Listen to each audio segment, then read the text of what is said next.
Welcome to this explainer on weaponizing failure, overcoming ego, and the speed of learning. You know, we spend so much time obsessing over the finish line of successful people, but we rarely get to see the messy, anxiety-filled journey it took to get there. Well, today, we're taking a raw, unfiltered look into professional doubt. We're going to explore how to actually weaponize our own failures for unprecedented growth. Let's dive right in. Let's just jump right into the deep end here with a brutally honest quote from our source material.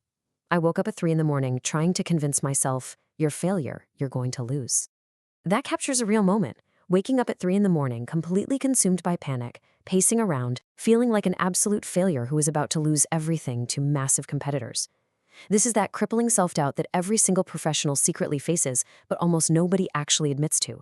Your brain just simply won't stop telling you that you're going to lose. Because the truth is, the emotional toll of business is a reality that is desperately under-discussed. When stress hits, our emotions completely take over the steering wheel. We literally enter a biological fight, flight, or freeze mode. And we have to address how these panic-inducing moments hijack our minds. Why? Because if we don't learn how to navigate this intense emotional baseline, it's going to completely paralyze our potential. Selling solutions, not products. So, to break free from that emotional freeze, we have to reconnect with what we're actually doing in business. Take the famous Home Depot anecdote, for example. Think about it. When someone walks into a hardware store to buy a 1/4-inch drill bit, they don't actually want the tool itself. Nobody intrinsically desires a piece of spinning metal, right? They want the hole on the wall. And why do they want the hole? To put up a shelf, display their trophies, and impress their friends. The drill bit is just a feature. The hole is the emotional solution.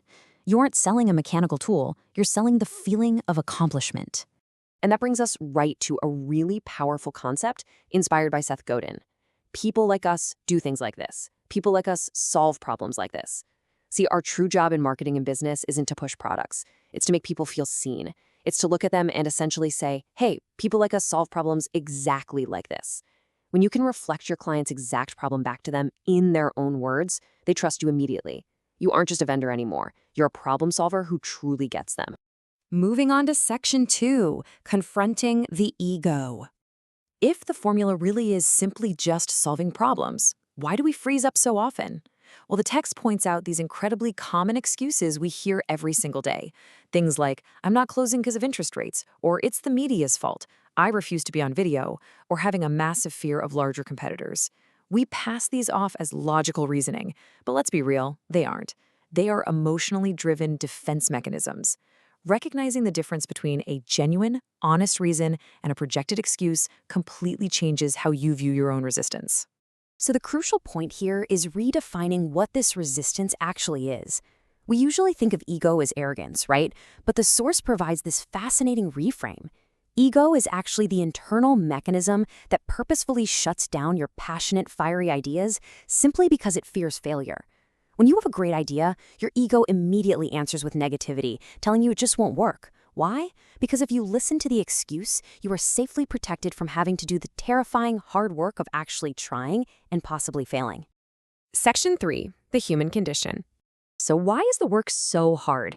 The core premise here is absolutely liberating. We are biologically programmed to solve challenges. Those temporary negative emotions, that friction, the nerves, they are not signs that you're doing something wrong.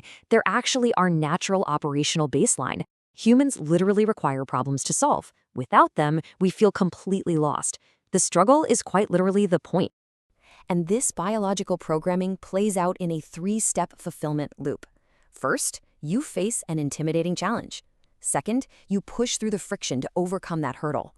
And third, you experience deep fulfillment. The source emphasizes a really beautiful truth here. The larger and more difficult the emergency you overcome, the bigger the reward and fulfillment at the end. You simply cannot get the massive reward without facing the massive hurdle first. It's a package deal. Which brings us to section 4, the speed of learning. If challenges are absolutely required for fulfillment, what's the ultimate paradigm shift we need to actually win? Well, consider the perfectionist. This is the person who is careful, slow, and paralyzed by trying not to fail, endlessly waiting for the quote-unquote perfect conditions. Now, contrast that with a fast learner. This person steps out of the safe training environment immediately. They intentionally crash early just to gather real-world data. The game doesn't go to the careful, it goes to the bold, who act fast. So how do we operationalize this? We walk through this new accelerated loop. Step 1. Fail first, but do it romantically, meaning embrace the attempt with real passion.